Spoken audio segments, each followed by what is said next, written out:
Ali Gauhar Bloch साहब, इस तर्ज अमल का जो जिक्र डिटेल में कर रहे हैं शुएब साहब, आज सुहेल वलायत साहब, आई नो आप पढ़ते हैं उनको बड़े शौक से, उन्होंने लिखा हालिया तारीख में जब इमरान खान अपने हरीफ नवाज शरीफ को जेल में डालकर फ़ख्र से सीना फुलाए फिरते थे, उसी वक्त नजर आना शुरू हो गया था कि नवाज शरीफ रहा होंगे और जब इमरान खान इक़्तिदार से उतरेंगे तो वो भी जेल यात्रा करेंगे। हैरानी की बात यह है कि अहले सियासत को ये सादा सी बात क्यों समझ नहीं आ रही कि दूसरों के लिए गड़ा खोदने वाला खुद उसी में गिरता है। अब वक्त है कि वो बड़ा लीडर बने, दूसरे के गड़े खोदने मट्टी से भरे और एक नई सियासत का आगाज़ करे। ये बात करें मियां नवाज शरीफ की, क्या सियासत को बदलेंगे आप या इन्हीं दायरों में घूमते रहना है? अब आप तालियां बजा रहे हैं कि बड़ा ज़बरदस्त हो रहा है पीटीआई के साथ। बिस्मिल्लाहिर्रहमानिर्रहीम। देखिए फ्रिया, मुझे शोएब शहीन साहब की कुछ बातें जो इन्होंने की हैं उससे मुझे यकीन हो गया है कि ये लोग जो 21 तारीख को अवाम का जमे गफीर था उससे ये काफ़ी घबराहट का शिकार है। और ये रोज़ कहते थे कि नवाज शरीफ साहब वापस नहीं आएंगे, वापस नहीं आएंगे। नवाज शरीफ साहब तो उस वक्त भी वापस आए थे, उन झूठे मुकदमात के आगे भी उन्होंने खुद को भी सरेंडर किया था, अपनी बेटी को भी किया था, कानून और आइन के आगे जिस वक्त उनकी अहलिया ज़िंदगी और मौत की कशमकश में थी।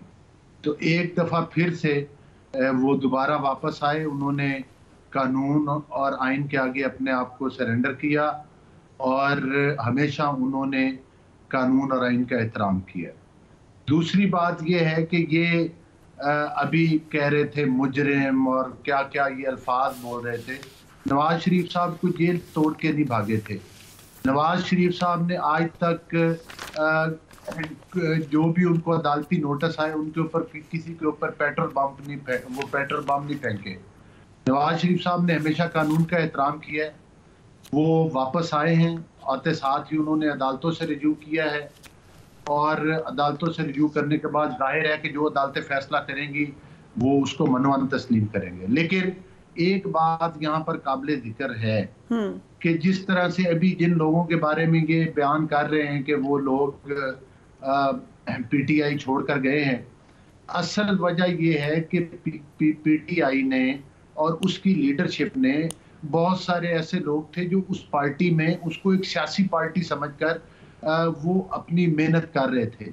लेकिन उनके लिए मेरा ख्याल है ये बहुत बड़ा धचका और बहुत बड़ा सदमा था कि जिसको वो एक सियासी पार्टी समझते हैं, एक्चुअली वो एक दहशतगर्द पार्टी थी जिन्होंने पाकिस्तान में जलाओ घिराव किया। और आज से नहीं, डे वन से आप इनके देख लें, इन्होंने हमेशा प्रोटेस्ट के नाम के ऊपर मुल्क में इंतशार फैलाया है। इन्होंने हमेशा प्रोटेस्ट के नाम के ऊपर मुल्क के अंदर अनार्की फैलाई है। इन्होंने लॉकडाउन्स किए हैं, इन्होंने शहरों में आग लगाई है, इन्होंने मोटरवे। अली साहब, ये मैं इसे डिटेल में पूछती हूँ इसका, ये आपने अच्छा नुक्ता उठाया, इस पे बहुत सारे सवालात हैं खासतौर पर खवातीन के हवाले से। लेकिन आपने एक बड़ी अहम बात देखी होगी, अभी खुर्शीद शाह साहब का जिक्र किया है शोएब साहब ने, और ये खबर ऐसे ही गर्दिश करी है इस्लामाबाद में क्योंकि पीपल्स पार्टी भी नाराज है, वो भी लाडला कह रही है नवाज शरीफ को, वो कह रहे हैं कि आपको बहुत ज़्यादा अनायत हो रही है आप पे। एक जनरल अलायंस हो सकता है पीपल्स पार्टी और पीटीआई का आपके खिलाफ, डू यू थिंक सो? देखिए, तमाम पॉलिटिकल पार्टीज जो हैं वो अपने फैसले करने में मुकम्मल आज़ाद हैं और उनको ये हक हासिल है कि वो कोई पार्टी अगर अलायंस करना चाहती है तो करे। लेकिन मैं समझता हूँ कि चूंकि इलेक्शन का माहौल है और हम लोग, हमारा मुल्क इलेक्शन की तरफ बढ़ रहा है, लिहाजा जाहिर है हम वो तमाम पॉलिटिकल पार्टीज हैं जो एक दूसरे के मद्दे मुकाबले इलेक्शन कॉन्टेस्ट। लेकिन लाडला प्लस का खिताब कैसा लग रहा है आपको? ये पीपल्स पार्टी ने दिया है, लाडला प्लस।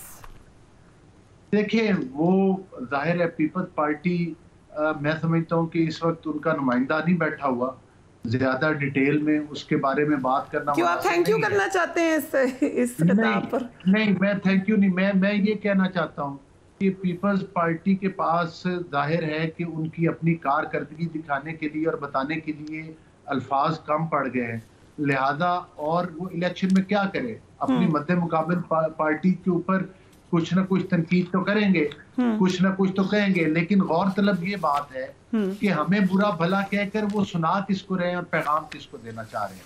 उनको चाहिए कि अपने बयानों में की वजाहत करें कि वो किसको कह रहे हैं और पैगाम किधर पहुंचाना चाह रहे हैं।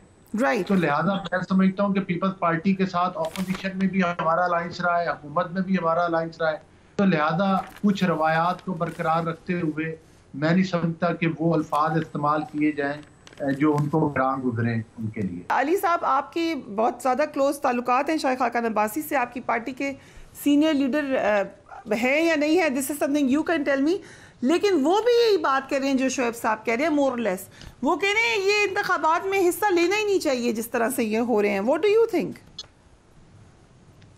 देखिए, बात ये है कि मैं इस तरफ भी आता हूँ, लेकिन उससे पहले इन्होंने कुछ रोशनी डाली कानूनी तौर पर नवाज शरीफ साहब को, और उनके ऊपर जिस तरह से ये मतलब है कि बुरे अलकाब और अल्फाज जिस तरह से इन लोगों की पीटीआई वालों की ट्रेनिंग है कि दूसरों के ऊपर कीचड़ उछालना और इस तरह की जुबान इस्तेमाल करना।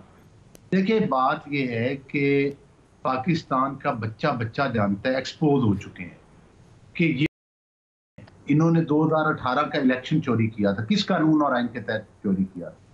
मुझे बताएं कि वो पनामा के जो 200 और 300 लोगों की लिस्ट आई थी, वो बाकी लोगों का आज तक जिक्र कभी इस मुल्क में हुआ है? उस वक्त इनको कानून और आइन याद नहीं था।